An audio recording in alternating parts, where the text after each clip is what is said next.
Welcome to TCNtalks. The goal of our podcast is to provide concise and relevant information for busy hospice and palliative care leaders and staff. We understand your busy schedules and believe that brevity signals respect. And now, here's our host, Chris Comeaux. Hello and welcome to TCN Talks. I'm excited. Our guest today is Betsy Hansen. She's a Senior Analyst with Lincoln Intelligence Group, which puts on incredible conferences many of us know as Homecare 100. And so, Betsy, what does our audience need to know about you? Yeah. Hi, Chris. Thank you for having me. Excited to be here and joining you today. I think it's interesting. I'm probably a little bit different as I was thinking about it from your typical person that you talk to on your podcast. So I appreciate you having me here, but I am coming at this from a slightly different perspective, admittedly, somewhat of a newcomer, I'll say, to the industry. I've spent the past decade or so of my career in healthcare, but mostly doing digital and strategy consulting for hospitals and health systems. So experience on the acute side, but it's been a fun and interesting, I might even say humbling experience to have now been able to go really deep into the post-acute world, the home-based care space over the last year and a half. And I think one of the things to know about me is, I love being able to take a lot of the learnings that I have learned from the hospitals and the health system side and what they're doing and be able to apply some of those learnings to the post-acute world and the home-based care providers that we work with.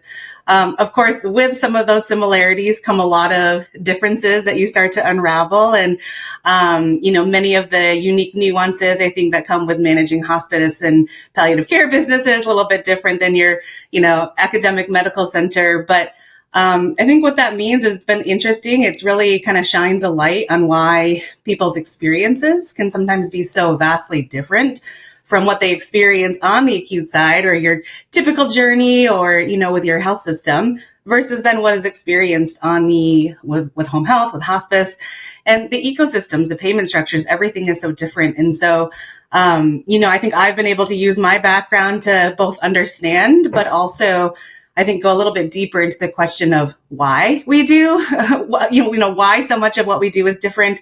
Should it be, should it not be? So that's at least the lens that I kind of come to the table with and hopefully is a helpful perspective to have. So I love that, Betsy. Actually, I don't know if we talked about this when you and I were doing show prep, but I worked for the Studer Group for a couple of years and got to shadow with some of the best Studer coaches and some of the top healthcare systems throughout the country. And then I came back to hospice as a CEO, but I look back on that background and it just absolutely, it prepared me in amazing ways for the things that we're now journeying, because there are things that I saw happening on the acute care side that absolutely felt like, hey, this is going to occur on this side. But yet knowing those nuanced differences at the actual whole post-acute, pre-acute, I actually like that term a little bit better kind of segment. So I think that gives us actually one of the reasons why I wanted to do this show with you, because I think it gives you a really unique perspective, especially in what's happening on the technology side. And by the way, you guys put on an amazing conference at Homecare 100. I was actually at another conference a couple of weeks ago, and the many people, and this was their first Homecare 100 conference, just raving about the impact on them. So you guys do just an incredible job. I had two huge takeaways. One of them was a homework assignment. I really wanted to stratify the electronic medical record field and really kind of which one seemed to be kind of the top of the field, et cetera. My other this one was more of an impression. And it's interesting, these folks I was talking to had the same impression. I'll call them ancillary emerging technologies sit either adjunctive or on top of the EMRs are accelerating very quickly. And that's one reason why I really wanted to talk to you. And so given your unique background, you've seen a lot of interesting things in the acute care space. So can you kind of give our listeners, what are the flavor of these applications, these adjunctive things that are kind of coming up here in the home care space? There are all these different tools that can do different things. And some of these things I think you probably saw on the acute care side. So you want to take it from there? Yeah, no, that's right. And I'll just say, appreciate the comments about the Homecare 100 conference. I can't take credit for that. It's an amazing team that kind of sits behind that at Lincoln. And, I do think actually some additional context on that might be helpful about the role that I play in the intelligence group as a part of Lincoln that kind of feeds into some of these trends that I am seeing, as you mentioned. But yes, I mean, most people do know Lincoln for the amazing, Home Care 100, Senior Living 100 conferences. For those that don't know, I just wanted to briefly mention that the intelligence group that I sit within, we're kind of somewhat of an offshoot of the broader Home Care 100 community. So we're a group of home-based care providers, mostly home health, hospice, and personal care business lines. But we work really closely together with them throughout the year, bringing them research, new insights, kind of thought leadership, some advising, and really wanting to support them on a year-round basis outside of just those, annual touch points that you might otherwise have at the conferences, and kind of advancing their priorities and kind of what's important to them. So just wanted to mention that's kind of the role that, and the team that I sit in within the Lincoln team. But given that, absolutely, yeah, happy to share what we're hearing and seeing today, particularly as it relates to hospice and palliative care, and some of the technologies I think that are driving them today. So, I would say three things. I think first of all, we're seeing a really big push for providers in leveraging predictive analytics tools.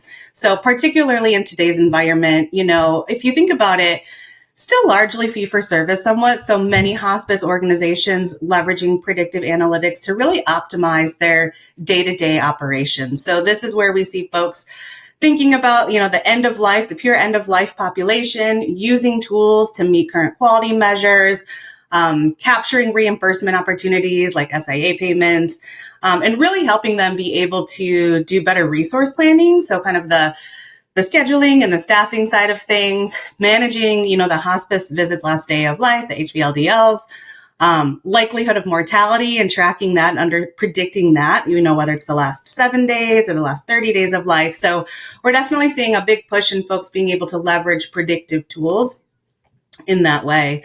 The second thing I'll mention, we're seeing a lot within RPA. And I think dipping our toes into whether or not that means, AI is kind of running in the background. But I think regardless if solutions are using AI or not, we're definitely still seeing a lot of folks pushing to use your traditional RPA solutions, mostly for creating efficiencies in the back office. So things around revenue cycle, eligibility, authorizations, and what have you. So a lot more to come there. I think a lot of... I just want to add something there, Betsy, because some people may not know what RPA, so robotic process automation. Thank you. Yes, robotic process automation. Thank you, Chris. And then the third thing I'll just mention is around just, given the staffing challenges, I think a lot of focus related to the recruitment and retention of workforce. So we're seeing an emergence of interest and adoption of solutions that focus on platforms or systems that can, leverage things like rewards and recognition and incentives to help retain their employees. And it's both a mechanism to do that, but also kind of better engage them and just communicate with the workforce overall, make their experience better, the workflows, their processes a little bit easier in what they do. So big push for sure in terms of the workforce. So I would say those are some of the big three things that stand out for me in terms of what we're seeing today in the market. When you and I were doing show prep, I wrote down a fourth category. Maybe I created it in my mind, but I was listening to you talk about all the different vendors. I wrote down more collaboration tools and care team coordination. Is that another flavor, or is that embedded in the first three? Yeah, I would say it is another flavor. I would say we're really just in the beginning of seeing that. And I think that is, it's sort of exciting to think about the possibility and the potential and the opportunities of where we're headed with that. But absolutely. So you mentioned it. So I think where this comes from is because a lot of what's driving kind of an adoption of a new way of experiencing care, I think, is twofold. There's one, the demographics are shifting, right? So you're seeing a different group of age of populations that we're serving, but also the caretakers who are taking care of their parents. The millennials are taking care of baby boomers, et cetera.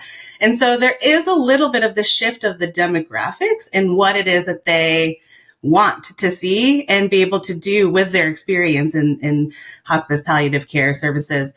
There's also, as you know, with this push towards value-based care, there's now, I would say, more of a need for providers to think about how do I want to think about my relationships now with my payer partners, the MA plans, what matters to them, now kind of matters to me, and how do I use it to both serve my business as well as their business? And so that's where I think we are starting to see an emergence of solutions that are focused a little bit more on that are, consumer, patient, and family facing tools that enable that experience to be more of, when we say collaboration tools, we mean, more of that one-stop shop of being able to do things, make transactions, find and access information in real time, on demand, almost like a self-service. And you start to think about tools like portals and mobile apps and texting, and being able to have more of those formats leveraged in a way that's facing your patients and families to do more and be empowered. And this is what we call at Lincoln, this is sort of like embracing the consumer mindset. So how do we now think about what's most important to these consumers? What do they care about? What are their unique needs, their unique preferences, their demands? What are their expectations? And then how do we build that into the experience that we're then providing to them? And so that's where, yes, I would say collaboration tools like that, we're just at the very beginning, but we've been having a lot of conversations with folks saying, yeah, we got to figure this out. It's going to be a priority, over the next year or so. Well, just so I'm just going to summarize, Betsy, because I know there are a lot of folks are like, minds being blown listening to this.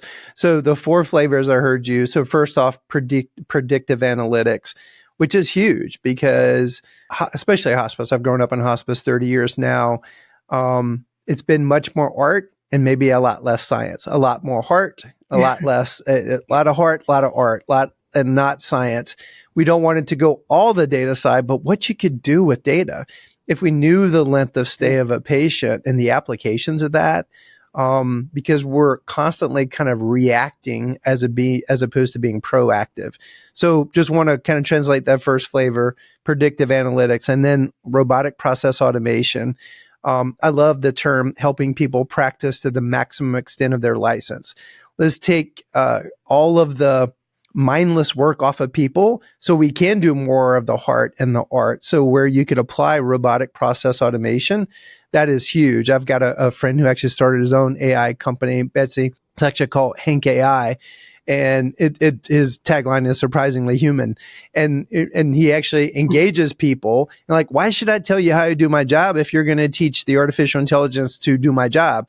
He said, so you could do the part of your job that a robot could not do. In other words, to let you do your job with mastery so you can take it to a whole different level and let the mindless stuff where you could be on screensaver. So that was the second category, RPA.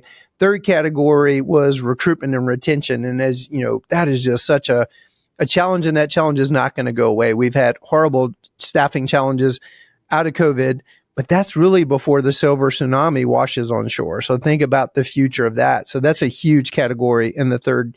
And actually, I have a really interesting company I've started to be an advisor for that are working in that recruitment and retention space. And it's kind of blowing my mind some of the ways that technology could be applied to that. And then the fourth category, again, just to be a summary, is collaboration, care team coordination tools. And the other thing that strikes me, Betsy, and the importance of the timing of what you're doing, I think you've come to the post-acute space at a perfect time. I've grown up in this space, and so the greatest generation has been our customer. That is shifting under our feet with the baby boomers, and they have been the most demanding customer as they've kind of traversed through the decades of the demographics. Kids going to college, vacation homes, SUVs, all these things we now look at are just normal parts of our society that came from the baby boomers. And the baby boomers are going to transform healthcare, and they've been more demanding in a good way, which makes people be more consumer focused. So just want to kind of put a pin in that. So here's the fun part of the conversation, Betsy. Where do you see all this going into the future? Oh, yeah, no, Chris, that's where I think it gets, that's where it gets exciting to think about where we are headed in the future. I think, I think it is important to, kind of like you were saying and what we were touching on earlier, is to also acknowledge that I think so much of what is happening in the broader environment with the shift to value-based care, really impacting the types of technology we think organizations like hospices are and should be thinking about in the future. But, that said, I think two kind of bigger things stand out to me. I think one, we mentioned predictive analytics earlier. I think there's going to be sort of a next gen wave of using predictive analytics in a different way. So, and almost more thinking about data analytics much more broadly. So as a way to help those who are planning for value-based care. So, again, a lot of this has to do with those that are looking to, for particularly for the standalone hospice business model, this applies. But I think generally speaking to the industry overall, thinking about how we can use data and analytics in a way to go further upstream, quote unquote, in the patient's journey. So as we think about instead of just focusing in on those patients who are in end of life, our typical patient population, now we're going to start seeing folks leverage data and analytics that they have access to with these tools and start to identify and manage more of that seriously ill population, figuring out who is the population that's approaching end of life, instead of just thinking about mortality in that last 30 days of life. How do we use data now to think about, okay, who's approaching mortality in the last 18 to 24 months of life? How do we start to track the progression of illness over time, think about the transitions of care and earlier interventions that might be helpful to these patient populations and do more of that kind of risk stratifying and understanding. So I think it's going to be increasingly important to partner with those types of solutions that'll really enhance the provider's capabilities and also be able to really prove and show the outcomes, to track what you're doing, show those outcomes to future partners, particularly the payers, as we kind of move into that value-based care world, like I said. So that's sort of one thing. I think there's going to be that next gen of predictive and use of data and analytics. And then the other thing, so much buzz and talk about AI, but I think with artificial intelligence, the technology is moving so quickly and so rapidly, which is great.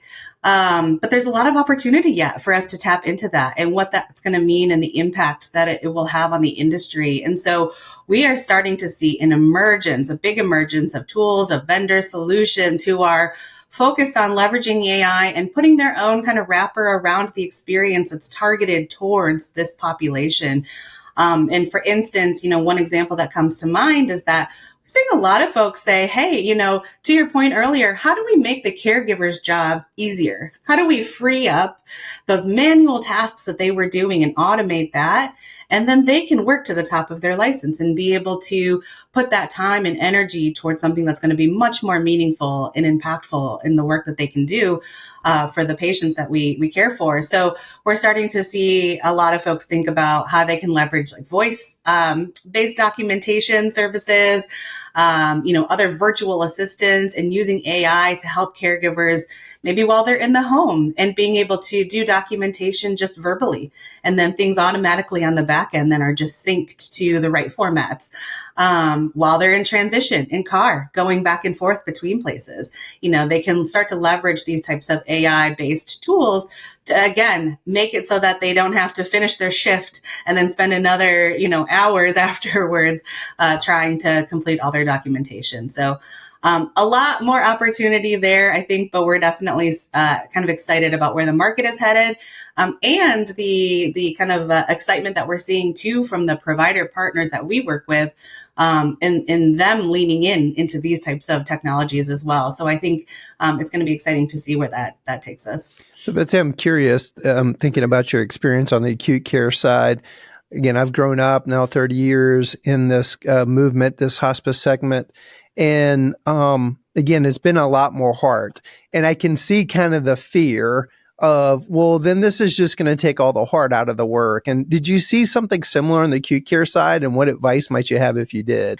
Yeah, it's always a concern. I think with any of these types of tools, it feels that there are some risks, yet to be sorted out. But I think overall, what I saw on the acute side is that folks were understanding the impact of the benefit really outweighing some of those risks. But, with that said, it's not an easy thing. These are big, um, solutions and changes to the workflows and how people do their jobs.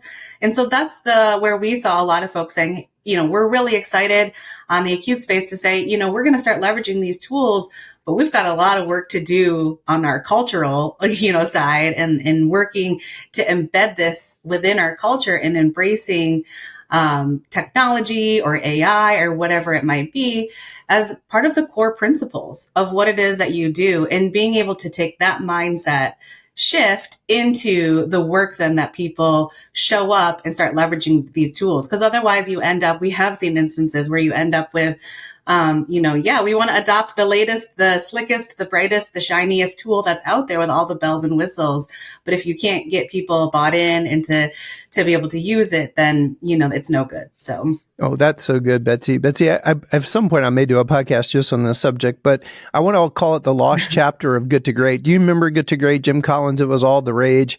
Yes. The lost chapter. So what Jim Collins said in the book is that we thought kind of going into this, as we would go and dissect these companies that went from good to great, we thought technology would have been like the differentiator, but it actually wasn't. And it was actually one of the last chapters of the book. But what he said, this was the deal. These companies understood what they did. You might remember the concept of the hedgehog. What are you passionate about? What can you be the best in the world at? And what drives your economic engine? But what they did is they applied technology as an accelerator. And I think sometimes we live where the tail wags the dog on technology. Like we just go push the button and let the technology drive things, and we forget, well, wait a minute, what problem am I trying to solve? What am I doing here? And then you apply technology as an accelerator to that.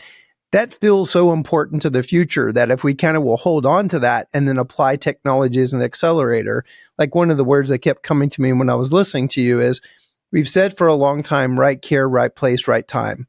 Great concept. But how the hell do you do that?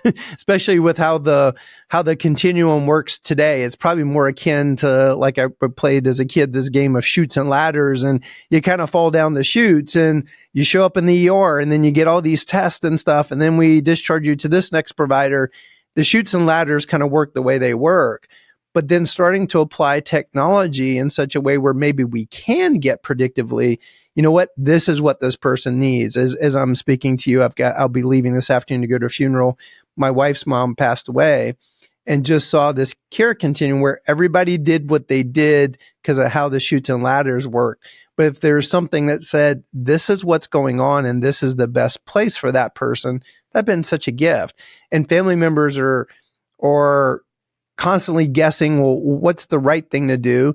The chutes and ladders are doing the things that they were built to do, but yet what does the patient need the most? And if you could apply technology to do that, that would be huge. And then the final thing, just listening to you, the silver tsunami, as it crashes on shore and the staffing challenges, there's just not going to be enough human beings for the care needs as we provide it today.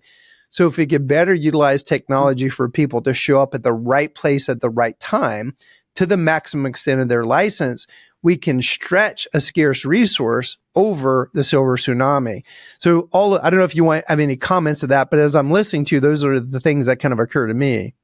Yeah, no, those are really great, insightful comments, Chris. And the thing that I would add, it's been interesting. I totally agree. It's in my mind, it's a little bit of a paradox, right? Because it's sort of like when we say this a lot at Lincoln in our intelligence group, and we say, we need to, seize the moment, right? We need to take better advantage now. The time is now for us to really take advantage of the latest advancements in technology. We need to collectively figure out how we can move our industry forward. There's so much opportunity for us to use technology in the ways you were just saying, right care, right place, right time. But we need to be strategic and really thoughtful about how we do that. And one of the things that we talk a lot about with some of our providers is we don't want to just implement technology for innovation's sake, right? We need to make sure that we understand how this fits into our broader strategic plan, into our a specific roadmap for where we want to be in the next 3 to 5 years. And how will this help us get there? And how will this help us achieve the goals and the outcomes that we want to see our patients be able to experience or have at the end of their experience with us?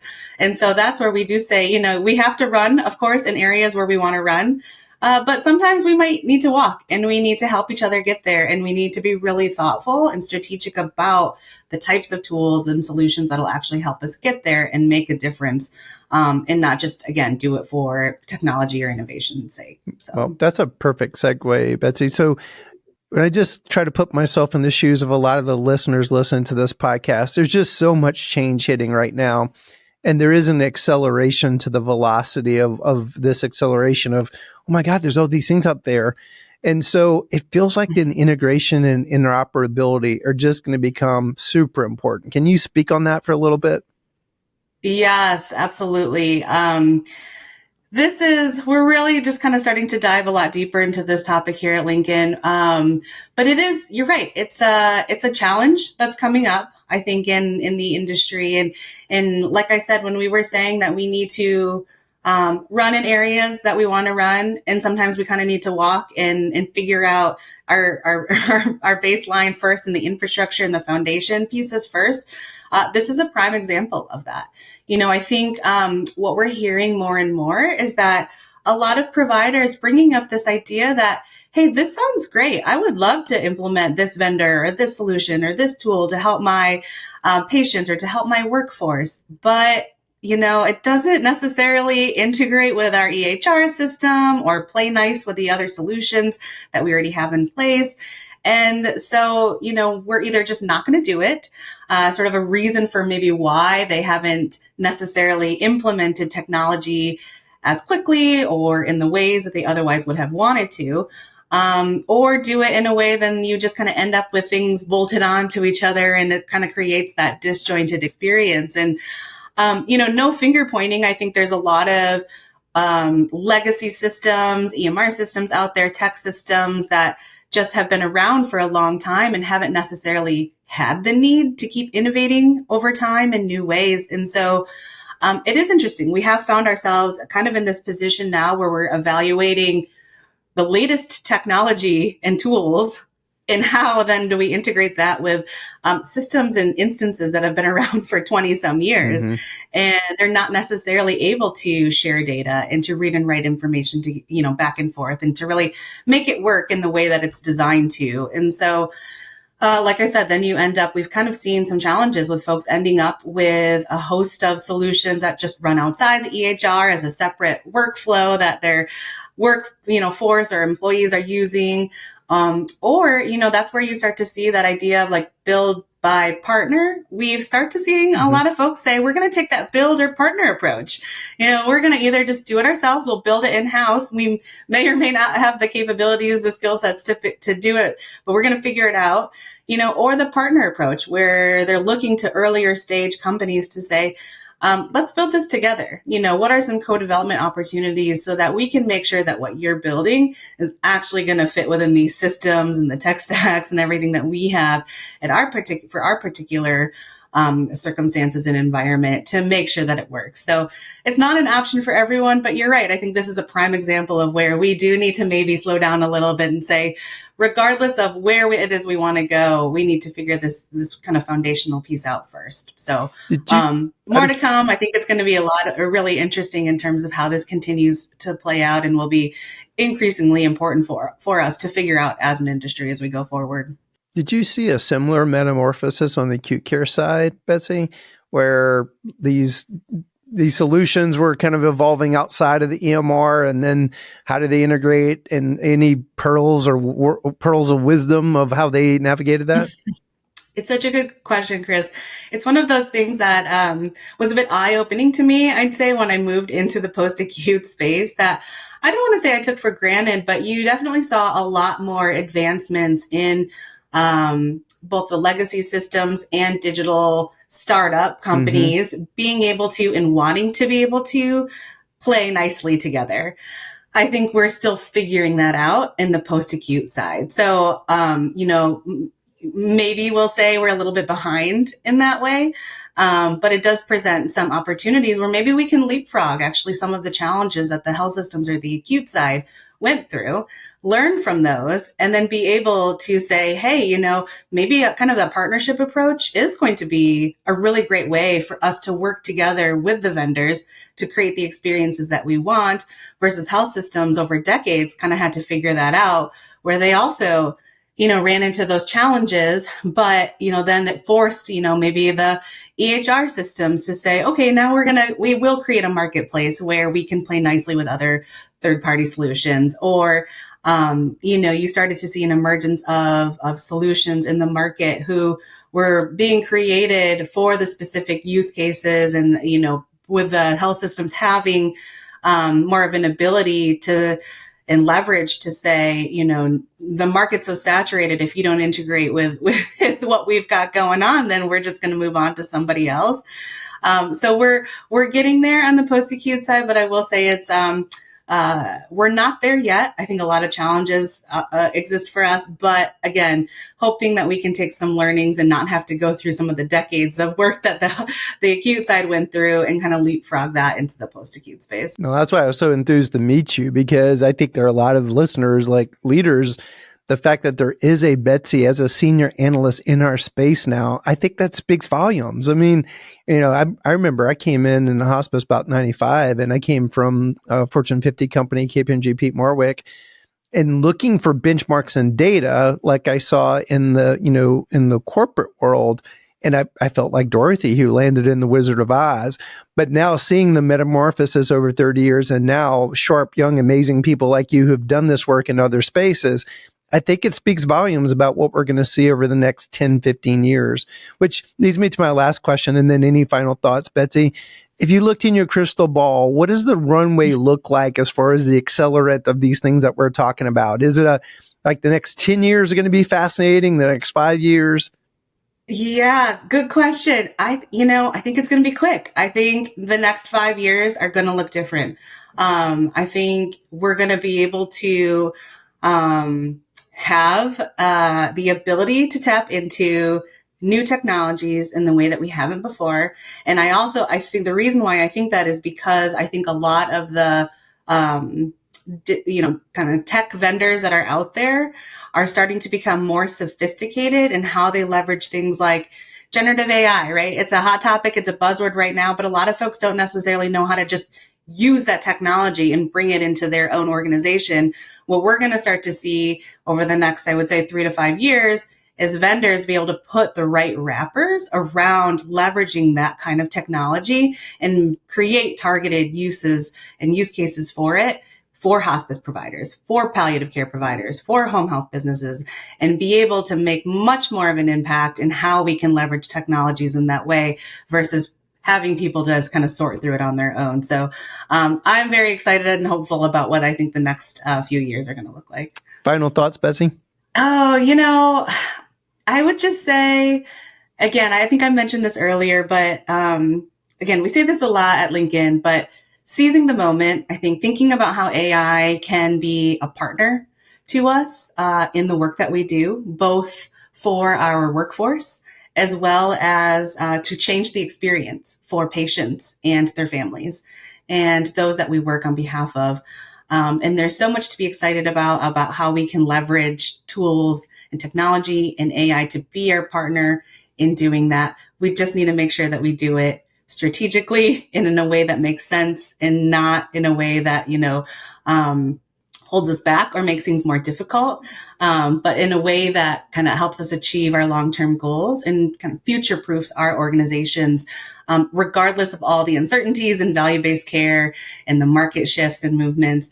I think it's going to position folks really well to be able to handle whatever environment we end up in. Well, that's awesome, Betsy. Well, thank you for the work that you're doing and your team and at Lincoln Intelligence Group. And I understand I don't want to call it fear, but just maybe the apprehension, because it's really the fear of the unknown for a lot of people, which is why we're doing this podcast, is to make it more accessible.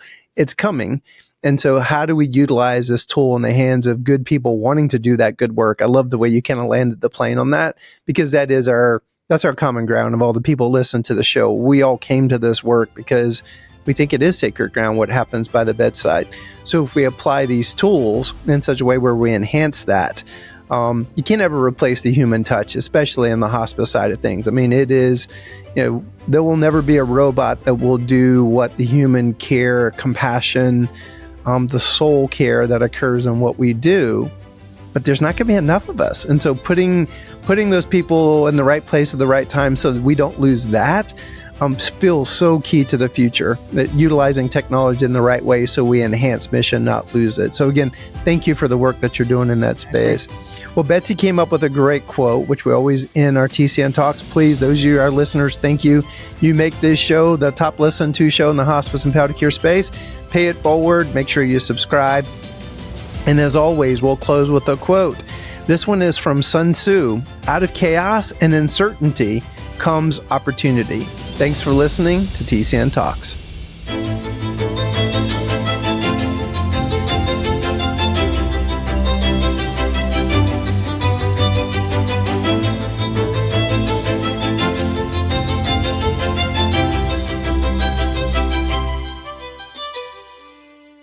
Thank you to our TCN Talks sponsor, Delta Care RX.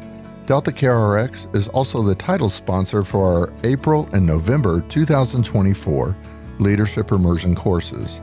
Delta Care RX is primarily known as a national hospice, PBM, and prescription mail order company. Delta Care RX is a premier vendor of TCN and provides not only pharmaceutical care, but also niche software innovations that save their customers time, stress, and money. Thank you, Delta Care RX, for all the great work you do in the end-of-life and serious illness care.